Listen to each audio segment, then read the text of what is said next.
Guys, yesterday we did the most memorable, best wins of the modern era of the Cleveland Browns, spanning from 1999 to current day. We had some great options and a good discussion. So if we do the best wins, you know what we have to do the next day? The most demoralizing and worst wins of the modern era for the Cleveland Browns. Chris, you weren't here yesterday, so we'll let you start on this one. In your opinion, what was the worst loss, the most demoralizing loss of the modern era for the Cleveland Browns? I had a harder time coming up with the answer for this than I thought I would because there's too much to choose from. Thought about Bottlegate.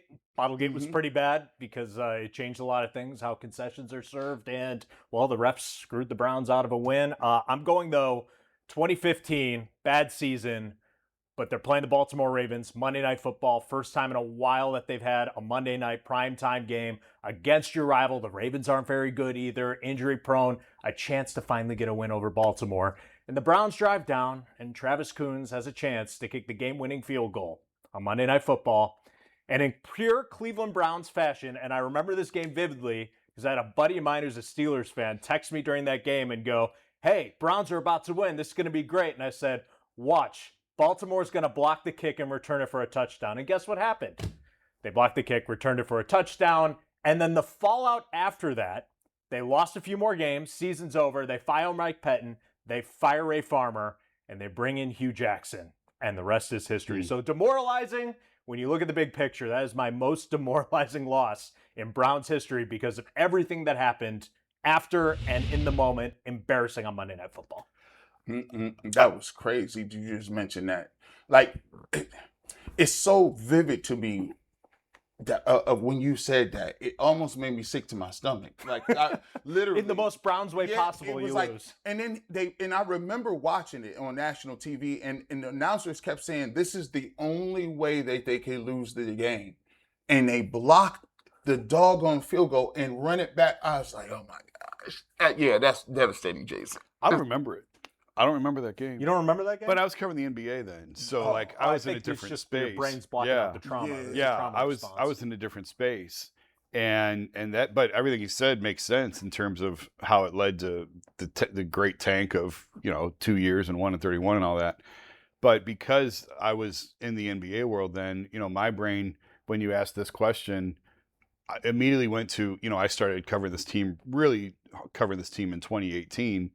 And I went to 2019, and the opener against Tennessee, which was Freddie's first game. And if you remember the context of that, they traded for Odell Beckham. That's Odell's first game with the Browns. Ken Carman set off fireworks in his neighborhood when they traded for Odell. And, everybody's thinking that the Browns are Super Bowl contenders now. They got Odell Beckham. They got Jarvis Landry. They've got Nick Chubb. They got Baker. And I went into the Muni lot. I told you guys during the break, I was getting ready to go to bed the night before the game, Saturday night before the home opener, season opener, and all of a sudden social media is blowing up with all the people who are at the Muni lot already. At 11 o'clock the night before, they're lining up, and they're lining up to get into the Muni lot, and they're playing cornhole, and they're grilling, and I said, I have to go see what's going on. So I got out of bed, I got in the car, and I drove down there, and I ended up writing a piece for The Athletic on just the optimism and the hope of what is to come. And it posted at like 9 a.m. that morning of like the Browns, the excitement of they're finally here. They finally arrived. And then you get to the game, 18 penalties, 18 penalties. And I remember walking out of the stadium going, guys, Freddie doesn't know what he's doing. And then I think they played the Rams in the second game. Yep, it was on. It was a Sunday or Monday night game. It was Monday night, I think. And Baker audibled into a run down by the goal line. It was awful. And I wrote after that game, I didn't write after the first game. I wrote after the second game. Guys, Freddie doesn't know what he's doing. And then after 8 games, they lost at Denver, I think at the midway point. And I wrote, you got to fire him. Freddie's got to go. Guys, Freddie doesn't know how to be a head coach in the NFL. And the whole season wound up being a disaster. So they had all this optimism and all this hope, and everything built up on that Titans game, and they got destroyed by Tennessee. It was crazy because I think Baker threw 3 picks. Also, I remember it was going to be a long day because Derrick Henry, on the first series, gets this mundane screen pass and just waltzes down the sideline untouched. Yeah. There was nobody on that side of the field. And I said, hold on. Then it was the day, and I knew it was gonna get ugly then, because it was the day that Odell had the Audemars on. No, he had a Richard Mille on. He had the watch. Richard Mille watch, Yeah. and at that time, nobody really knew what Richard Milles was, and then it came out that it was $250,000, and he had the watch on, and I'm like, oh, here they're gonna go crazy about this, and that spiraled and started immediately. I got a funny Freddie story. That was my first football season in Cincinnati, working in Cincinnati. Last game of the year, Browns-Bengals. My parents came up. They got tickets right behind the Browns bench. Came down from the press box to watch the first half with them. And I'm watching the Browns sideline because I'm like, wow, how has it gone so bad? What is it, injuries? What? And I watch Baker, Jarvis, and Odell after an offensive drive that turned into interception, something. It was bad. On the whiteboard, trying to figure out plays and the defense and everything like they hadn't run the plays before. Like this was the first time that they were seeing everything. And it was like they were in practice trying to figure it out in the middle of a game. And then we found out a week later, yeah, they hadn't because Freddie didn't do it. The report came out that Todd Monken, he was an offensive coordinator tonight, Right. would be like, yeah, we would run these plays in practice and then not run none of them. We just run different things. And I'm like, what you mean you run different things? You just ran, it actually turned out that those plays That's were exactly not, what they were doing. They were just drawing plays up. I said, bro, this is wild work. I forgot about that too. I forgot It's about a fun exercise, isn't it, guys? So what's your answer, G? Man, I'm gonna go back old school. You know, we take the list of the block field goal run back for a touchdown. You got Bottlegate. What do we remember? Remember the Dwayne Rudd. Yep. Oh, The Browns is that's playing a good one. That's a good one. opening game against the Kansas City Chiefs, and the Browns have the game won. The game is won. They're running around. They throw the ball back and forth, and I think a lineman ends up with the football and he's running down the sideline. They tackle him, right?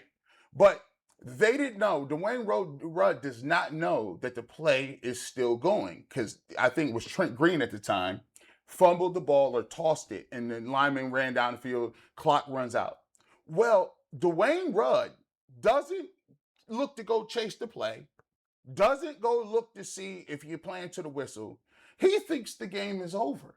He takes his helmet off, throws it 15 yards, and starts celebrating.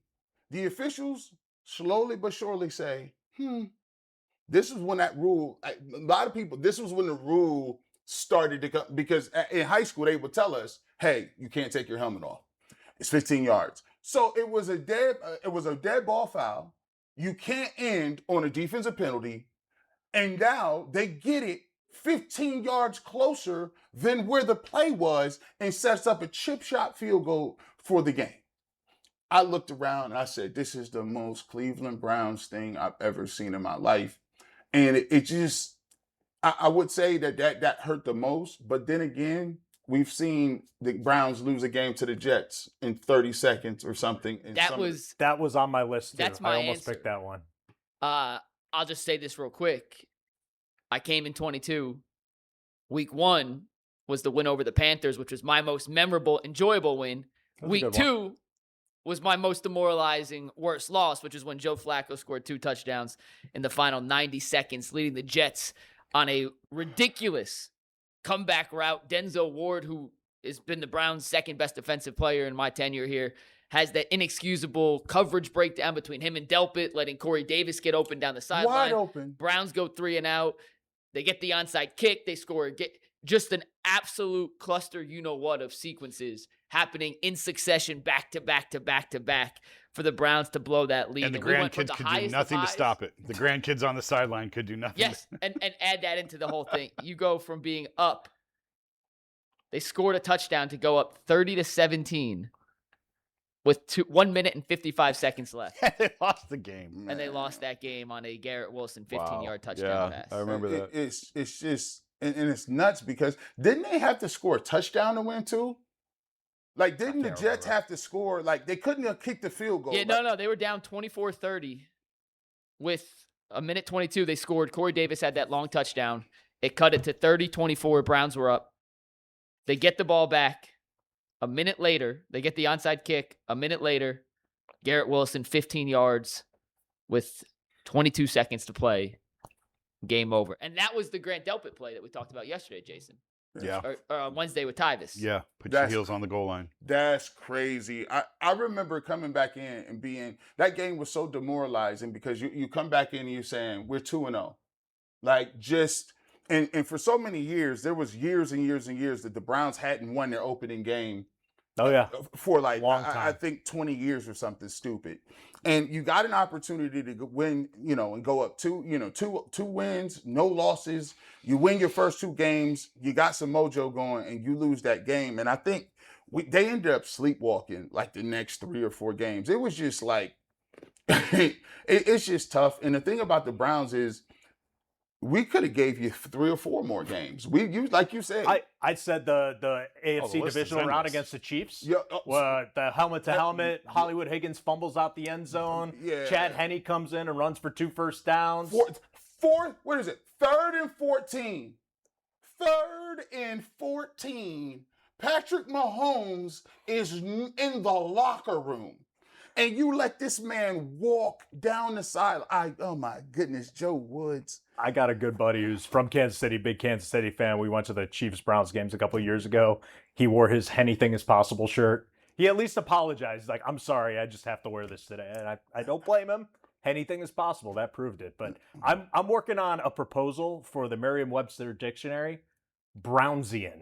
It means losing in the most ludicrous way possible that nobody thinks can happen. Man. But yet it happens to the Browns. We over and over. We got to get out of this, man.